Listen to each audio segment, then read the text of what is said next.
Friends అందరికీ నమస్కారం అండి. ఇప్పుడే అందిన వార్త టాప్ నేత ఎంపీ ఈటల రాజేందర్‌కు మోడీ బంపర్ ఆఫర్. కీలక పదవి అంటూ లేటెస్ట్ అప్డేట్ అయితే రావడం జరిగిందండి. ఇందుకు సంబంధించినటువంటి పూర్తి ఇన్ఫర్మేషన్ అనేది వీడియోలో తెలుసుకుందాం. అలాగే మన ఛానల్ సబ్స్క్రైబ్ చేసుకోకపోతే వెంటనే సబ్స్క్రైబ్ చేసుకోండి. ప్రభుత్వం నుంచి వచ్చే లేటెస్ట్ అప్డేట్ అన్నీ కూడా అందరికంటే ముందుగానే అందించడం జరుగుతుంది. అదేవిధంగా లైక్ చేయడం మర్చిపోతున్నారండి. దయచేసి లైక్ చేయండి. ఇక లేట్ చేయకుండా వీడియోలోకి అయితే వెళ్ళిపోదామండి మనం. తెలంగాణలో కమలం సారథి మార్పు ఉంటుందని పార్టీ ఎప్పటినుంచో చర్చ జరుగుతున్న విషయం తెలిసిందే. ఇప్పటికే అధ్యక్షుడి ఎంపికపై అధిష్టానం కూడా ఓ అంచనాకు వచ్చినట్లు వార్తలైతే వినిపిస్తున్నాయి. కొత్త రథసారథి ఎవరు అనేది ఉత్కంఠ అతి త్వరలోనే తెరపడనున్నట్లు సమాచారం. ఈ నేపథ్యంలో ఈటెల రాజేందర్, డీకే అరుణ, రఘునందన్ రావుతో పాటు బండి సంజయ్ పేరు కూడా వినిపిస్తుంది. తాజాగా ఈ వార్తలపైన బండి సంజయ్ స్పందించారు.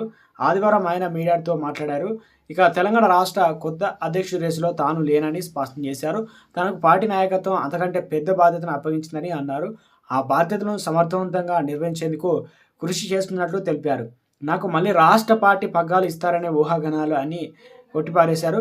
కొన్ని శక్తులు కావాలని ఇలాంటి తప్పుడు ప్రచారాలు చేస్తున్నాయని మండిపడ్డారు. వ్యక్తిగతంగా తనకు పార్టీకి రెండింటికి నష్టం చేయడమే వారి లక్ష్యమన్నారు.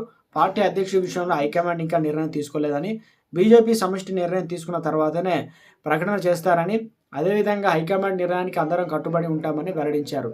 కాంగ్రెస్లో పీసీసీ అధ్యక్షుడిగా పీసీ నేతకి ఇవ్వడంతో ఇక తెలంగాణలో కూడా గతంలో బీఆర్ఎస్ నుంచి వచ్చి ఇదైతే బీజేపీలో చేరడం, టాప్ నేత బీసీ వర్గానికి చెందడంతో మరోసారి ఈటెల రాజేందర్కు ఎక్కువగా అవకాశాలు ఉన్నట్లు వార్తలు అయితే వినిపిస్తున్నాయి.